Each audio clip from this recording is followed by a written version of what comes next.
Hi friends, welcome to Veggies. அடுத்ததான் நம்ம சேனலில் தண்டு காரக்குழம்பு எப்படி செய்கிறதுன்னு பார்க்கலாம். அதுக்கு நான் முதல்ல கீரை தண்டை எடுத்து நான் சின்ன சின்னதாக கட் பண்ணிக்க போகிறேன். அந்த தண்டு எப்படி இருக்கணும்னா ரொம்ப முத்தலாக இருக்கக்கூடாது, நார் நாராக வரக்கூடாது, ரொம்ப பிஞ்சாக எலசாக இருந்தால் தான் நல்லாயிருக்கும். இது பொரியல் பண்ணுவாங்க, கூட்டு பண்ணுவாங்க. இல்லை இப்போது நான் தண்டை வச்சு காரக்குழம்பு எப்படி செய்கிறதுன்னு சொல்ல போகிறேன். இந்த தண்டு பார்த்தோன்னா இந்த மாதிரி சின்ன சின்னதாக நம்ம கட் பண்ணிக்க போகிறோம். இது மெலிசாக இருக்கிற வகை. இன்னொரு வகை நல்லா திக்காக இருக்கும், அதுவும் நல்லா தான் இருக்கும். ஆனால் முத்தலாக இருக்கக்கூடாது, பிஞ்சாக இருக்கிறத நம்ம யூஸ் பண்ணிக்கலாம். அதுதான் நல்லா டேஸ்ட்டாக இருக்கும். இந்த மாதிரி குட்டி குட்டி பீசஸாக நம்ம கட் பண்ணி வச்சுக்கலாம். இப்போ இது ஃபுல்லாக கட் பண்ணி வச்சாச்சு. இப்போது ஒரு பேனில் ஒரு ஸ்பூன் அரிசி, அது கூடவே ஒரு ஸ்பூன் வெந்தயம் போட்டு வறுத்துக்கலாம். அரிசி நல்லா கொஞ்சம் லேசாக வெள்ளையாகிற வரைக்கும் லோ ஃப்ளேமில் வச்சு வறுத்துக்கலாம். அப்புறம் அந்த அரிசி வெள்ளையானதுக்கு அப்புறமா ஹை ஃப்ளேமில் வச்சுட்டு வறுத்தோம்னா வெந்தயம் நல்லா பொரிய ஆரம்பிக்கும். அதோட நம்ம ஸ்டவ் ஆஃப் பண்ணிவிட்டு அதை அப்படியே நம்ம மிக்சர் ஜாருக்கு ட்ரான்ஸ்ஃபர் பண்ணிக்கலாம். ட்ரான்ஸ்ஃபர் பண்ணி நல்லா ஃபைன் பவுடரை அரைச்சி வச்சுக்கலாம். ஏன்னா வெந்தயம் ரொம்ப நேரம் வறுத்தோம்னா கசந்து போயிடும், அதோட டேஸ்ட் கசப்பாயிடும். இப்போது அதே பேனில் 2 டேபிள் ஸ்பூன் எண்ணெய் விட்டுக்கலாம். நல்லெண்ணெயாக இருந்தால் அதோட டேஸ்ட் ரொம்பவே சூப்பராக இருக்கும். இல்லை கடலெண்ணெய் வேணும்னாலும் யூஸ் பண்ணிக்கலாம்.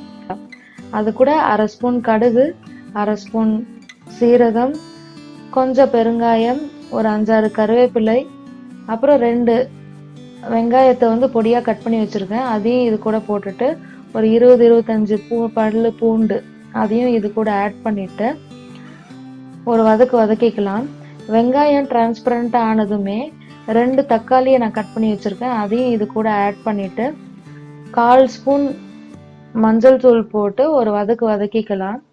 இப்போ தக்காளி நல்லா கரையிற வரைக்கும் நல்லா வதங்கினதும் நம்ம கட் பண்ணி வச்சுருக்கிற அந்த கீரை தண்டை இது கூட ஆட் பண்ணிவிட்டு இது கூடவே வேர்க்கடலை 1 கப்பு, அதாவது வேர்க்கடலை ஏற்கனவே வேக வச்சு எடுத்து வச்சுக்கலாம். ஏன்னா கீரை தண்டு சீக்கிரம் வெந்துடும், வேர்க்கடலை வேகிறதுக்கு லேட் ஆகும். அதனால வேர்க்கடலையை முன்னாடியே ஒரு 1/2 மணி நேரம் ஊற வச்சுட்டு வேக வச்சு எடுத்துக்கலாம். உப்பெல்லாம் போடணும்னு அவசியம் இல்லை.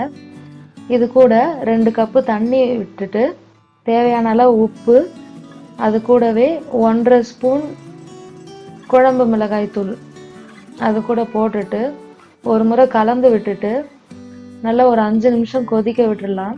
அந்த குழம்பு மிளகாய் தூளோட பச்சை வாசனை போகிற வரைக்கும் நல்லா கொதிக்க விடணும். கூடவே அந்த கீரை தண்டும் நல்லா வெந்துடும். இப்போ இது நல்லா கொதிச்சிருச்சு. இந்த டைமில் ஒரு மீடியம் சைஸ் லெமன் அளவுக்கு புளியை நல்லா கரைச்சி எடுத்து வச்சுருக்கேன், அதையும் இது கூட ஆட் பண்ணிக்கலாம். அது கூடவே நம்ம ஏற்கனவே அரைச்சி வச்ச அந்த அரிசி வெந்தய பொடியை இது கூட ஆட் பண்ணிவிட்டு நல்லா கலந்து விட்டுட்டு எண்ணெய் பிரிஞ்சு வர வரைக்கும் நல்லா கொதிக்க வச்சு இறக்கணும். கீரை தண்டு காரக்குழம்பு சூப்பராக ரெடி ஆகிடும். எப்போவுமே காரக்குழம்புக்கு முக்கியமான இன்க்ரீடியன்ட் என்னென்னு பார்த்தோம்னா நல்லெண்ணெய், வெந்தயம், தக்காளி, பூண்டு. இந்த 4 இன்க்ரீடியண்ட்டும் போட்டால் மட்டும்தான் காரக்குழம்போட டேஸ்ட்டே நமக்கு எடுத்து கொடுக்கும். நீங்களும் இந்த ரெசிபியை ட்ரை பண்ணி பாருங்கள்.